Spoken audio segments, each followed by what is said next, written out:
दोस्तों, मैं हूं अख्तर खान और आप देख रहे हैं सीबीसी न्यूज राजस्थान का उदयपुर पोस्ट। और आज की क्या बड़ी खबरें हैं वो हम आपको बताने वाले हैं कि उदयपुर को एक बहुत बड़ी सौगात मिलने वाली है। क्या मिलेगी वो आप खबर के अंदर देखिए। इधर पश्चिम बंगाल के आईटी इंजीनियर ने उदयपुर के डायमंड व्यवसायी से 30 लाख रुपए की फिरौती मांगी, जिसको पुलिस ने गिरफ्तार कर लिया। पूरी खबर हम आपको इसमें बताएंगे। नेहरू गार्डन, जी हां, पूरे साल भर बाद वापस नेहरू गार्डन की सुंदरता लौटाने का काम तेजी से शुरू हुआ है। और बीजेपी नेता की डर्टी पॉलिटिक्स, वल्लभ नगर की बात कर रहे हैं। उदयलाल डांगी ने क्या कहा यह आपको पता ही है। उसके बाद में क्या हुआ, किस तरीके से उन्होंने माफ़ी मांगी और गजेंद्र सिंह शेखावत की मौत के बाद में किस तरीके से उन्होंने क्या कहा, इस बारे में भी हम बात करेंगे। तो सबसे पहले चलते हैं बड़ी खबर की तरफ, यानी कि उदयपुर को किस चीज़ की सौगात मिलने वाली है। उदयपुर को फरवरी या मार्च के अंत तक एक बड़ी सौगात मिल सकती है। यहाँ कार्गो सेवा शुरू होगी डबोक एयरपोर्ट पर और उसी की तैयारी की जा रही है। इसके लिए उदयपुर एयरपोर्ट अथॉरिटी ने ब्यूरो सिविल सेक्रेटरी से मंजूरी मांगी है। इस बीच मैन पावर लगाने की भी तैयारी कर ली गई है।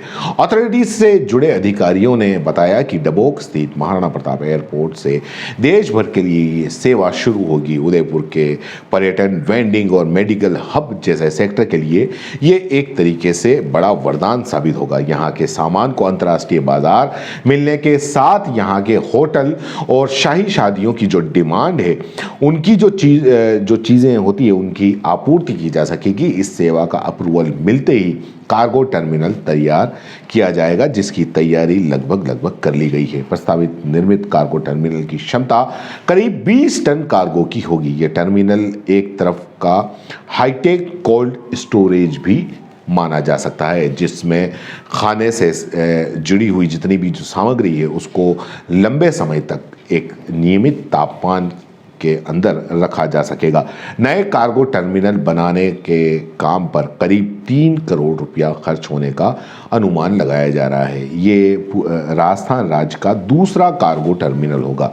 अभी तक राजस्थान के अंदर सिर्फ जयपुर एयरपोर्ट पर ही ये सुविधा भारी थी। और अब बात करेंगे उदयपुर के डायमंड व्यवसायी राजेश्वर जैन से 30 लाख रुपए फिरौती मांगने वाले की। इन आरोपियों को पुलिस ने पश्चिम बंगाल से गिरफ्तार किया है। आरोपी ब्रह्मपुत्र चक्रवर्ती पश्चिम बंगाल के जांगीपाड़ा हुगली का रहने वाला था, जिसे उदयपुर की सवीना थाना पुलिस और स्पेशल टीम ने संयुक्त कार्रवाई करते हुए इसको गिरफ्तार किया है। उदयपुर पुलिस अधीक्षक राजीव पचार ने बताया कि आरोपी द्वारा 15 फरवरी को राजेश्वर जैन को फोन पर 30 लाख रुपए की फिरौती मांगी गई थी। साथ ही फिरौती नहीं देने पर उन्हें जान से मारने की धमकी भी दी थी, जिसके बाद राजेश्वर ने मामला दर्ज कराकर अतिरिक्त सुरक्षा मांगी थी। जिसके बाद पुलिस की साइबर टीम ने आरोपी का पता किया और स्पेशल टीम का गठन किया। उदयपुर पुलिस को पश्चिम बंगाल भेजा गया। यहाँ से 20 फरवरी के दिन आरोपी को गिरफ्तार कर उदयपुर लाया गया। पुलिस द्वारा शुरुआती पूछताछ में आरोपी ने बताया कि उसने गूगल पर टॉप डायमंड व्यापारी सर्च किया, जिसमें राजेश्वर जैन का मोबाइल नंबर, ऑफिस का नंबर और डिटेल मिली, जिसके जरिए उसने फोन पर राजेश्वर को धमकी दी और फिरौती की राशि मांगी थी। पुलिस ने बताया कि आरोपी आईटी इंजीनियर है। ऐसे में उसने कॉल ट्रेस कर कजाकिस्तान से राजेश्वर को फोन किए थे, लेकिन पुलिस की साइबर टीम ने इन्वेस्टिगेशन करके आरोपी का सही पता लगाया। वहीं अब उदयपुर पुलिस द्वारा आरोपी के क्रिमिनल रिकॉर्ड को खंगाला जा रहा है। इसके साथ ही उदयपुर के स्थानीय लोगों की तो कोई मिलीभगत नहीं है, उसकी भी जांच की जा रही है।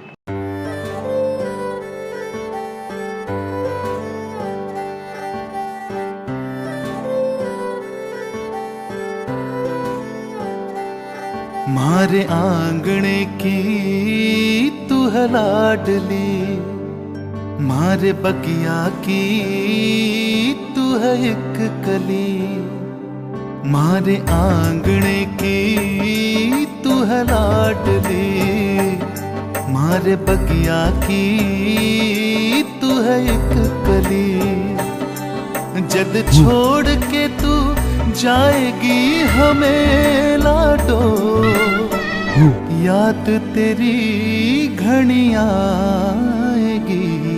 हमारे आंगणे की तू है लाडली, मारे बगिया की तू है एक कली। सोजतिया ज्वेलर्स, रिश्तों को नहीं दिलों को जोड़े। और अब बात करेंगे नेहरू गार्डन की। फतेह सागर के बीच में स्थित है नेहरू गार्डन, जो कि कोविड की वजह से साल भर से बंद है। और जब बंद है तो उसकी हालत बड़ी उजाड़ सी हो गई है, बड़ी बड़ी घास हो गई है और सारे हुए, तो उसी की सुंदरता लौटाने का काम बहुत तेजी से चल रहा है। रविवार को गार्डन में जो बड़ी बड़ी घास उग आई थी उसको काटने का काम शुरू हुआ है। ये इतनी बड़ी हो गई थी कि फुटपाथ जो बना हुआ है नेहरू गार्डन के अंदर वो भी नजर नहीं आ रहा था। और अंदर जो सुविधाघर बने हुए थे, मानो ऐसा लग रहा है कि वो सुविधाघर न होकर कबूतर घर बन गए हों। घास कटने के बाद तस्वीर साफ हो सकेगी कि नेहरू गार्डन के अंदर और कितनी तोड़ फोड़ हो चुकी है और ये पर्यटकों के लिए कब तक तैयार हो सकेगा। फाउंटेन को भी फिर से चलाने की तैयारी की जाएगी। आपको बता दें कि नेहरू गार्डन फतेह सागर के बिल्कुल बीच में स्थित है, जहां पर बोट से जाया जाता है। ये यूआईटी और इनके अंडर के अंदर आता है, निकायों के अंडर के अंदर आता है। और फिलहाल यूआईटी को घास को कटवाने में काफ़ी पसीना आ रहे हैं। ठेकेदार के कर्मचारी कटी हुई घास को ठेकेदार की नाव से किनारे पर लेके आ रहे हैं। अब ये कितने दिन में होगा ये तो समय आने पर ही पता चलेगा। और अब बात करेंगे बीजेपी के एक नेता की, जो उपचुनाव में अपनी जबान पर लगाम खो बैठे और उन्होंने एक जो दिवंगत विधायक थे, जो मौजूदा उस वक्त विधायक थे, उनकी मौत के बाद में ऐसे बयान दिए जो कि पूरे मेवाड़ के अंदर शर्मसार किए जा रहे हैं। राजस्थान में 4 विधानसभा में उपचुनाव होने वाले हैं और इसको लेकर सियासी बयानबाजी का दौर शुरू होता है। जब चुनाव होते हैं तो सियासी बयानबाजी भी होती है, इसमें कोई नई बात नहीं है। लेकिन उदयपुर से बीजेपी के नेता, जो उदयपुर जिले के जो वल्लभ नगर में जो चुनाव होने वाले हैं उसमें बीजेपी के नेता उदयलाल डांगी ने दिवंगत कांग्रेस विधायक गजेंद्र सिंह शेखावत की मौत को लेकर बड़ा शर्मनाक और विवादित बयान दिया है। डांगी ने वल्लभ नगर में एक जनसभा को संबोधित करते हुए कहा था कि विधायक की मौत कांग्रेस सरकार को बचाने की वजह से हुई है। शेखावत कांग्रेस विधायकों की 1 महीने हुई बाड़ाबंदी के दौरान होटल में थे। इस दौरान उन्हें फोकट में खाना और शराब परोसी गई। मुफ्त शराब होने की वजह से उन्हें ज़्यादा सेवन किया, जिसकी वजह से उनकी मौत हो गई। उदयलाल डांगी यहीं पर नहीं रुके, उन्होंने शेखावत परिवार को मिल रही सहानुभूति पर भी कटाक्ष कर दिया। कहा, अगर कोई व्यक्ति दारू पीकर मरता है तो उसे किस बात की सहानुभूति मिल रही है? ऐसा नहीं होना चाहिए, और अगर ऐसा ही होगा तो हम सब क्या दारू पीकर मरेंगे? उसके बाद क्या रामराज लागू होगा? डांगी ने कहा कि भगवान को प्यारे हो गए तो हम दुखी क्यों हो रहे हैं? भगवान ने तो उन्हें 5 साल राज करने का मौका दिया, उन्हें काम करके जनता को खुश होना चाहिए था। डांगी का ये जो बयान है उस पे लोगों के काफ़ी नाराज़गी आ रही है, और ख़ास करके गजेंद्र सिंह शेखावत के परिजनों ने जो भी नाराज़गी जताई है। शेखावत के भाई देवेंद्र सिंह का कहना है कि किसी व्यक्ति के दुनिया से चले जाने के बाद इसी तरह की बयानबाजी निंदनीय है। देवेंद्र ने कहा कि राजनीति अपनी जगह है, लेकिन किसी व्यक्ति के दुनिया से चले जाने के बाद सिर्फ अपनी राजनीतिक रोटियां सेकने के लिए किसी दिवंगत आत्मा पर टिप्पणी करना, यह एक तरीके से पूरी तरह गलत है। आपको हम बता दें कि उदयलाल डांगी साल 2018 में विधानसभा चुनाव में बतौर बीजेपी के त्रिकोणीय संघर्ष में ये तीसरे नंबर पर रहे थे, लेकिन बाद में बीजेपी ने उन्हें वल्लभनगर विधानसभा का प्रभारी नियुक्त किया। ऐसे में गजेंद्र सिंह की मौत के बाद से ही डांगी विधानसभा क्षेत्र में फिर से सक्रिय हो गए हैं और चुनाव की तैयारी में जुट गए हैं। उपचुनाव में बीजेपी ने अभी तक अपने प्रत्याशी का ऐलान तो नहीं किया गया, लेकिन उदयलाल पूरी तरह सक्रिय होकर छोटी छोटी सभाएं करके अपनी चुनावी प्रचार कर रहे हैं। और जब ऐसे चुनावी प्रचार होते हैं, आरोप प्रत्यारोप लगते हैं, लेकिन इस तरह किसी दिवंगत आत्मा के बारे में कहना ये पूरी तरीके से निंदनीय है और गलत है।